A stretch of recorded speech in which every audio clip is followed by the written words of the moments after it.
All right, so this is our one and only foldable for section 5.4. And in this foldable, you have one page front and back. And if you notice, there's a dotted line down the middle of those pages. And all I need you to do is cut those dotted lines. So basically you have like front back of a half page and then front back of a half page. And then towards the end of this video, I will show you how we fold this to make this foldable complete. So as I go through these, they may seem out of order for you, but just look through each of your pages and find it, and then it'll make sense at the end how we fold it. All right, so as you can probably guess, we're going to be talking about isosceles and equilateral triangles.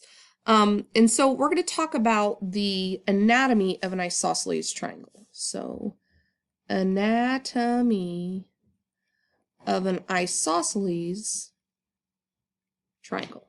Okay, and I hope by now you know that an isosceles triangle has two congruent sides.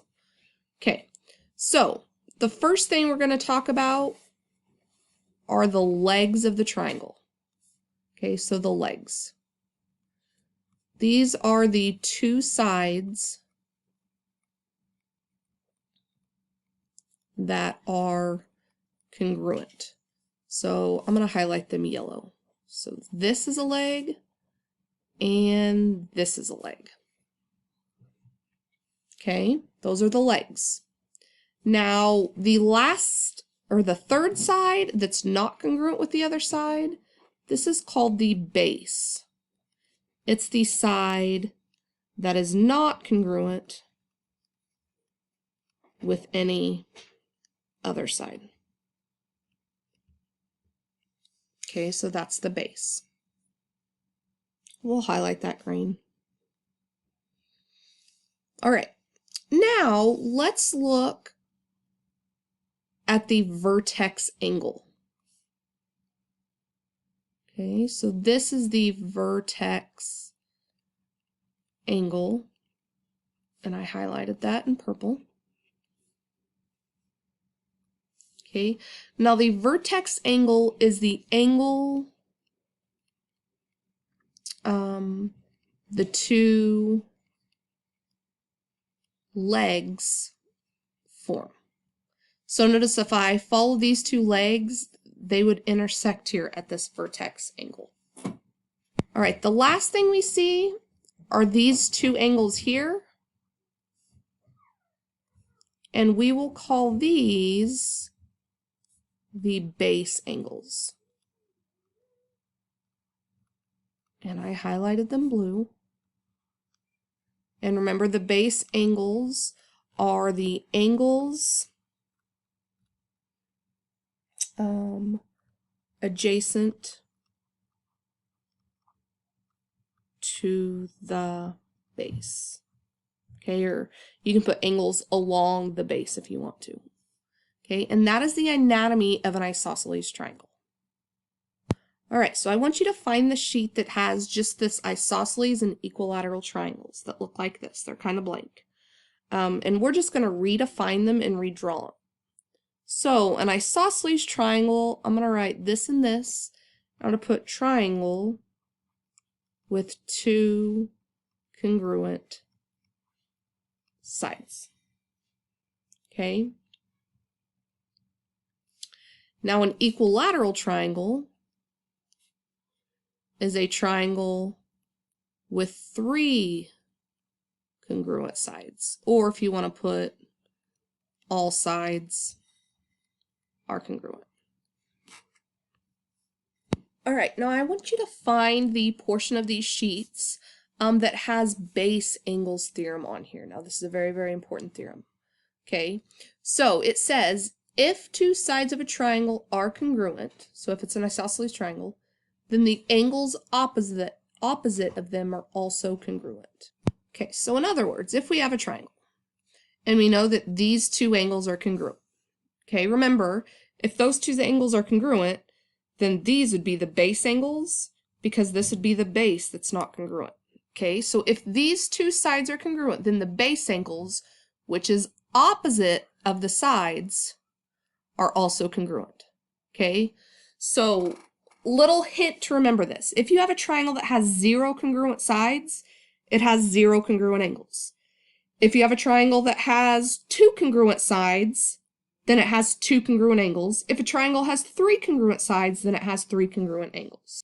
All right, so let's look at example 1. We want to find the values of x and y. All right, so notice we're given that these two sides of the triangles are congruent. Okay, so we have an isosceles triangle, and if we have an isosceles triangle, the base angles theorem comes into effect. So we have two sides that are congruent, which means we have two angles that are congruent. Okay, now the angles that are congruent are the angle along the base angles theorem, or you could also write the angle that is opposites of the two congruent triangles. And I literally draw the arrows even when I do it by myself. So this angle here is congruent to this angle here. Now, because these two angles are congruent, we could set up a formula to make them equal. That's what congruent means. Okay, and so here we just do algebra.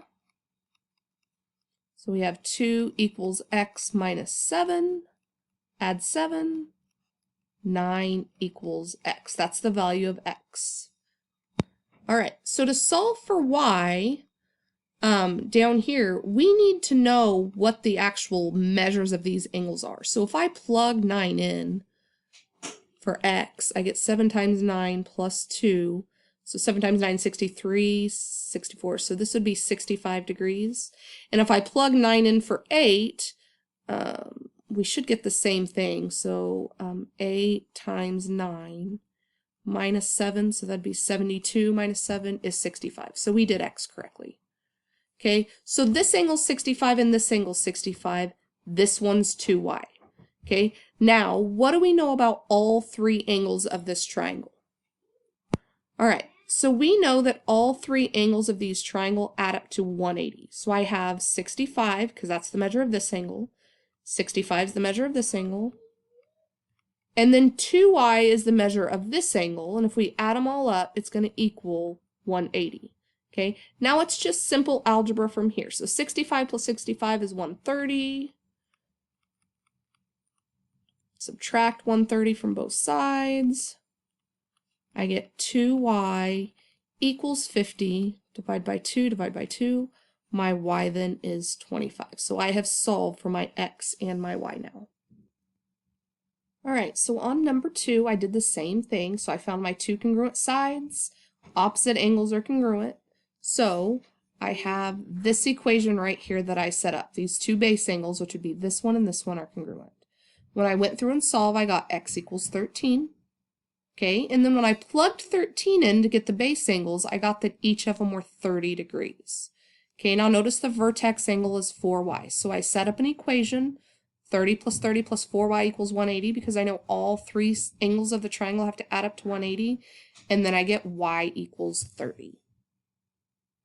All right, now I want you to find the portion of your papers that has the converse of the base angles theorem. Okay, now remember, the base angles theorem stated if the sides are congruent, then the two angles will be congruent. Remember, the converse of a statement is when you flip the hypothesis and conclusion.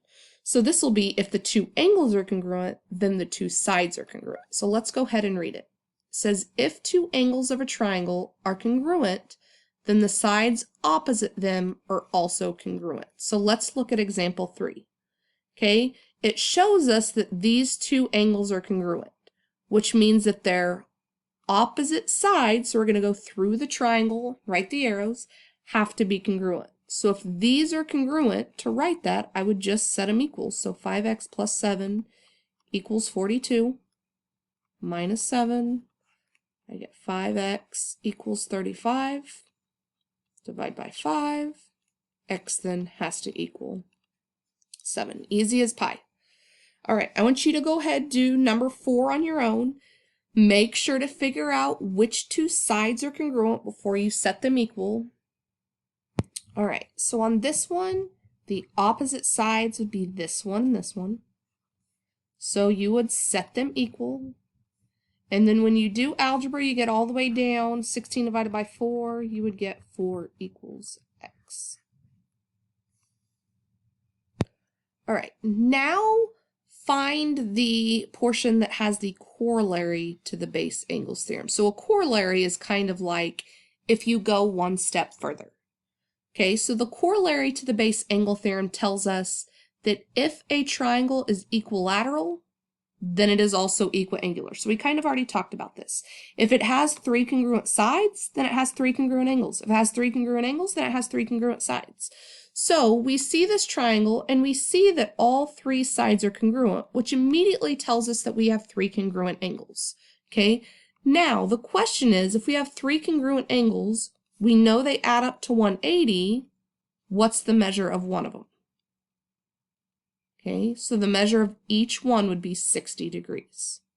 Okay, so all I'd have to do is go through, well, that means 5x plus 25 has to equal 60.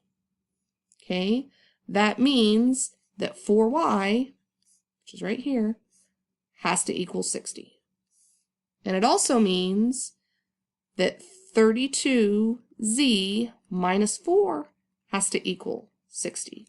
Okay, go ahead and do some simple algebra and come up with the answers to these and we'll figure them out. Do each one, x, y, and z. All right, so after you guys worked your magic and did the algebra, you should have gotten x equals 7, y equals 15, and z equals 2. All right, let's go ahead and look at the very last piece that we have to do. It's the corollary to the converse of the base angles theorem. Okay, and this one you probably could have come up with on your own.